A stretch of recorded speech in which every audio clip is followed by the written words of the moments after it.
எல்லாருக்கும் வணக்கம். இன்றைக்கி வந்து நாங்கள் மார்க்கெட்டில் என்னென்ன பொருள் வாங்கினதுன்னு உங்களுக்கு காமிக்கிறேன். நான் வந்து 1 kg வந்து தக்காளி வாங்கினேங்க, 20 ருபீஸு. 2 தேங்காய் வாங்கியிருக்கேன், இது வந்து 50 ருபீஸ் 2 தேங்காய். இந்த ஆனியன் பெரிய வெங்காயம் வந்து பார்த்திங்கன்னா 1 கிலோ வந்துட்டு 20 ரூபா. நான் 2 கிலோ வாங்கியிருக்கேன் இது. அப்புறம் வந்து இஞ்சி வந்து பார்த்திங்கன்னா 20 ரூபாய்க்கு நான் வாங்கியிருக்கேங்க. குடமிளகா வந்து பார்த்திங்கன்னா 20 ரூபாய்க்கு வாங்கியிருக்கேன். லெமன் வந்து 10 ரூபாய்க்கு வாங்கினேன்.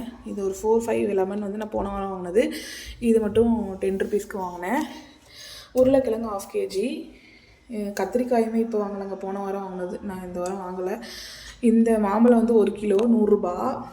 பச்சை மிளகா வந்து 10 ரூபாய்க்கு வாங்கினாங்க. இந்த பீக்கங்காய் வந்து பார்த்திங்கன்னா 30 ரூபாங்க, 1/4 கிலோ 30 ரூபா. இந்த சுரக்காய் வந்து ஒரு சுரக்காய் வந்து 20 ரூபாங்க. இதை நான் வந்துட்டு இன்றைக்கி மார்க்கெட்டில் வாங்கின பொருள். மொத்தமாகவே நாங்கள் இன்றைக்கி இவ்வளோ தாங்க வாங்கினோம்.